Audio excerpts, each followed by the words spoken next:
Okay, let's be real for a second. When you're watching the Golden Globes, are you really just there for the awards? Or are you there for, well, everything else? The real show, isn't what's happening up on the stage. It's happening at the tables, on the red carpet, and in all those little whispered conversations that happen when they think the cameras are off. We're going to dive into those moments when the script gets thrown out the window and the real human drama begins. And that really gets to the heart of what we're talking about today. An award show like this, it's so much more than just a ceremony.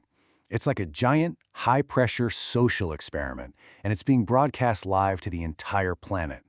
Every single glance, every awkward hug, every little whisper, it all gets caught on camera, picked apart online, and spun into a story that, honestly, is often way more interesting than who won Best Supporting Actor. All right, so here's our game plan. First, we're going to put the red carpet under the microscope. Then we'll zoom in on a couple of relationships that had everybody talking, for very different reasons.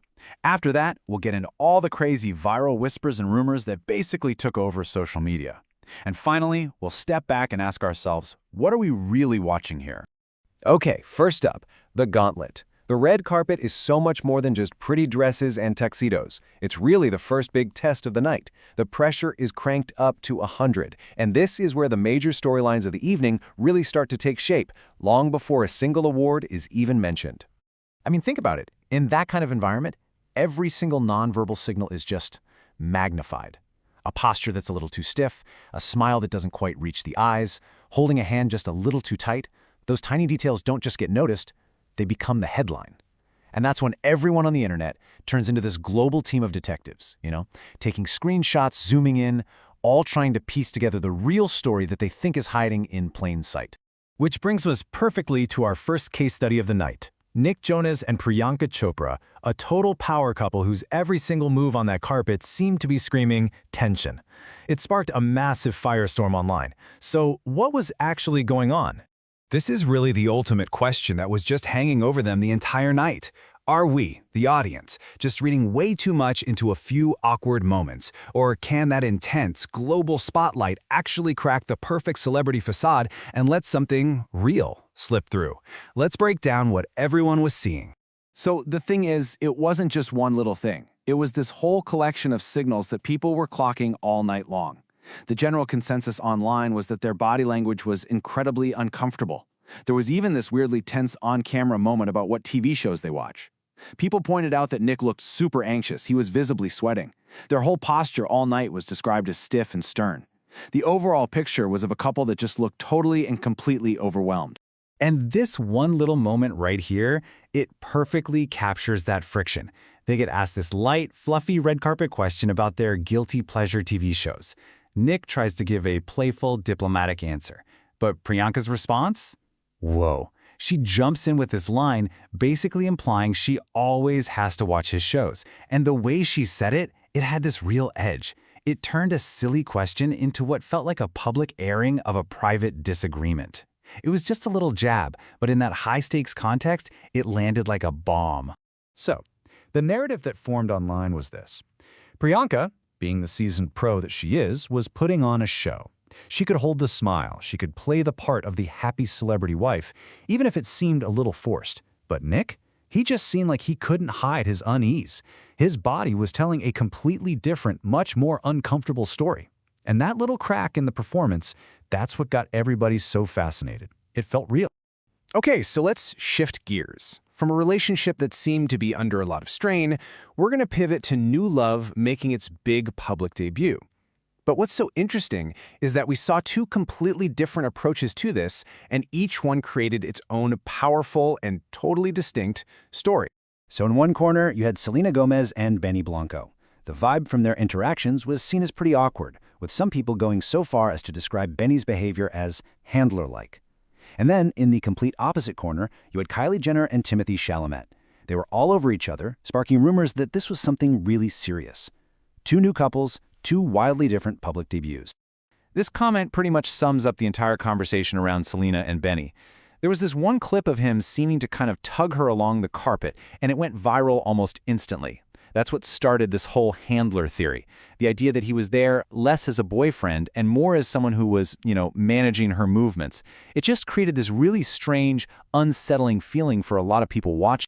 And then you have this. A complete 180. The public's interpretation of Timothée Chalamet couldn't have been more different.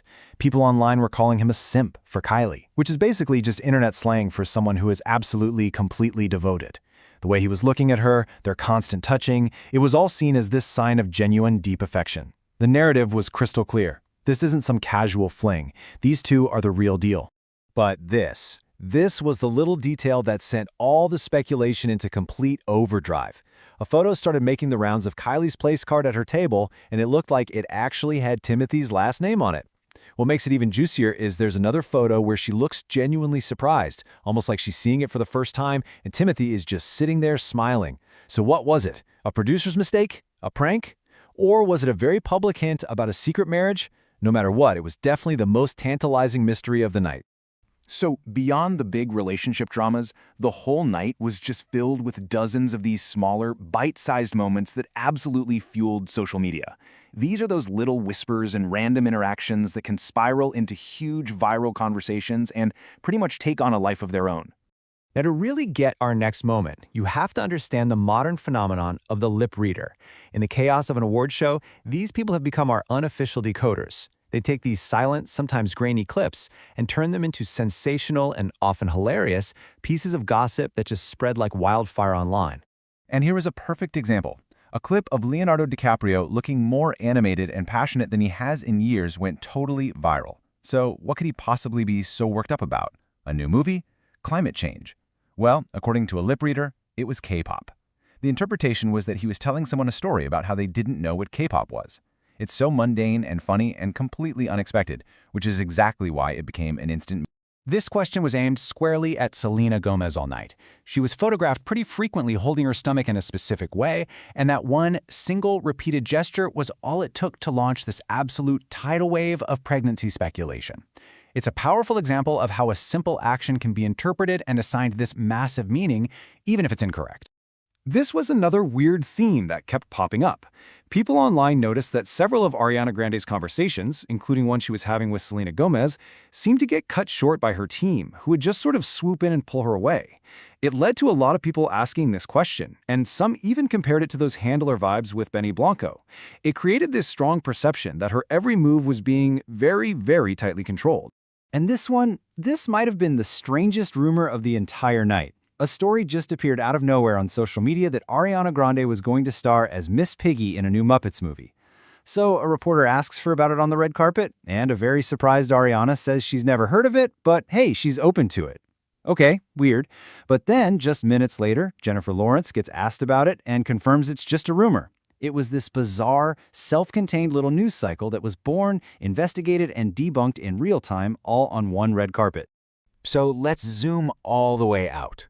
After looking at all of these specific moments, the tension, the new romances, the super weird rumors, what does it all actually add up to? What is it we're really seeing when we tune into these shows? Well, a few key things really stand out. First, it's obvious that body language is now the main event. It tells a much more compelling story than any acceptance speech ever could.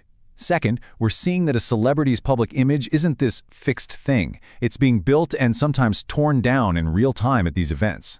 It makes you wonder if anything you're seeing is genuine or if every single interaction is just a performance. And maybe the biggest takeaway is that these viral moments, the whispers and the memes, they're not a sideshow anymore. They are the show. And nothing, I mean nothing, illustrates this collision of public image and private life better than this joke from host Nikki Glazer. She's up there praising Leonardo DiCaprio for his amazing career, and then she just drops this absolutely savage punchline about his well-known dating history. It was sharp, it was funny, and it was a brutal reminder that in Hollywood, your personal narrative is just as famous as your professional one, and it's totally fair game. Which really just leaves us with this one last question to think about. Are we still watching these shows to celebrate art? Or have they become something else entirely, like a high-stakes, real-time arena for managing public image, for debuting relationships, and for curating personal brands, all perfectly packaged for us to consume? It's definitely something to chew on the next time you see a camera that was supposedly turned off.